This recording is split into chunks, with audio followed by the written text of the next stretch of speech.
Imamat pasal 27. Membayar Nasar.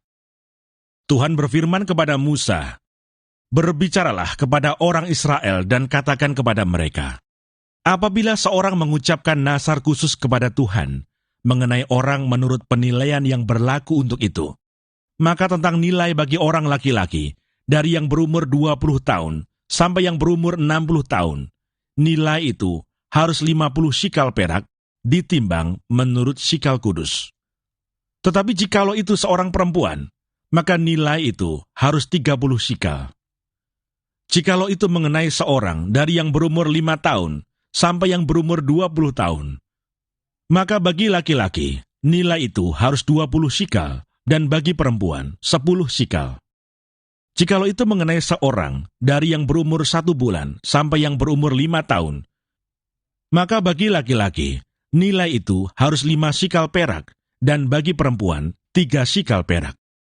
Jikalau itu mengenai seorang yang berumur 60 tahun atau lebih, jikalau itu mengenai laki-laki, maka nilai itu harus 15 shikal, dan bagi perempuan 10 shikal. Tetapi jikalau orang itu terlalu miskin untuk membayar nilai itu, maka haruslah dihadapkannya orang yang dinasarkannya itu kepada imam, dan imam harus menilainya. Sesuai dengan kemampuan orang yang bernasar itu, imam harus menentukan nilainya. Jikalau itu termasuk hewan yang boleh dipersembahkan sebagai persembahan kepada Tuhan, maka apapun daripada hewan itu yang dipersembahkan orang itu kepada Tuhan, haruslah kudus. Janganlah ia menggantinya, dan janganlah ia menukarnya, yang baik dengan yang buruk, atau yang buruk dengan yang baik. Tetapi jikalau ia menukar juga seekor hewan dengan seekor hewan lain, maka baik hewan itu maupun tukarnya haruslah kudus.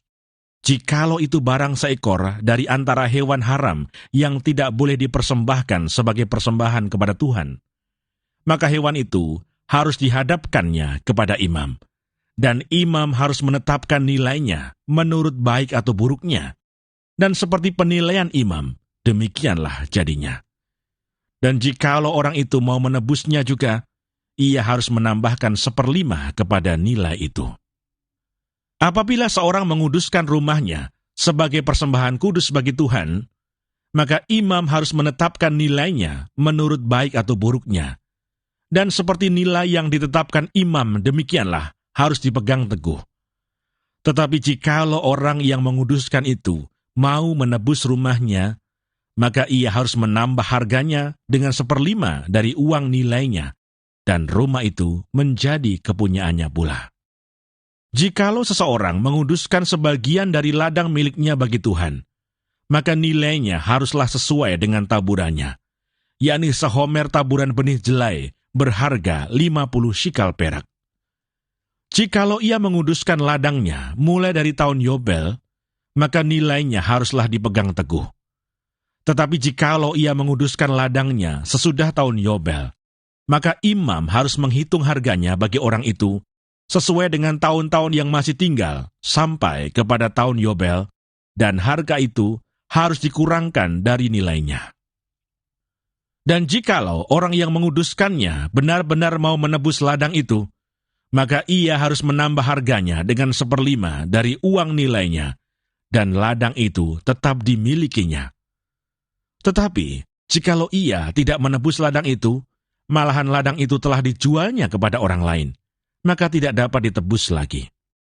Tetapi pada waktu bebas dalam tahun Yobel, ladang itu haruslah kudus bagi Tuhan, sama seperti ladang yang dikhususkan bagi Tuhan.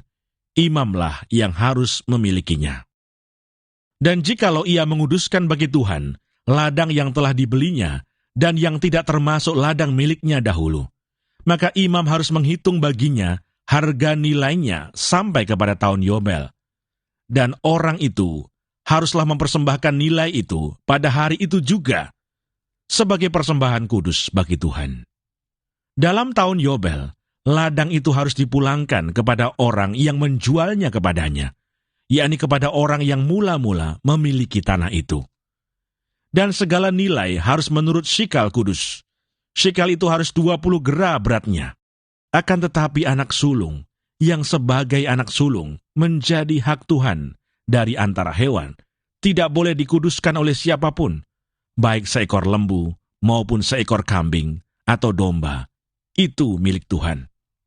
Tetapi jikalau itu dari antara hewan yang haram, maka haruslah orang menebusnya menurut nilainya dengan menambah 1/5, dan jikalau tidak ditebus, haruslah dijual menurut nilainya.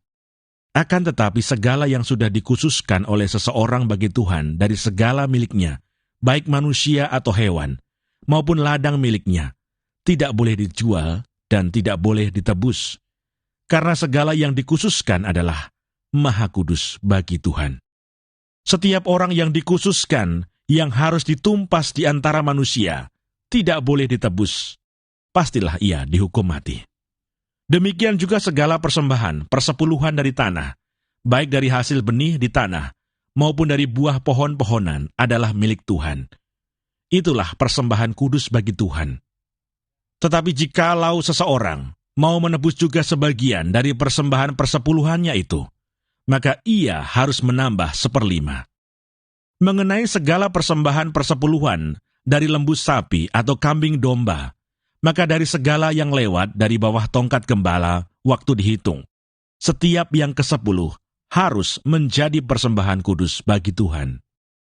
Janganlah dipilih-pilih mana yang baik dan mana yang buruk, dan janganlah ditukar.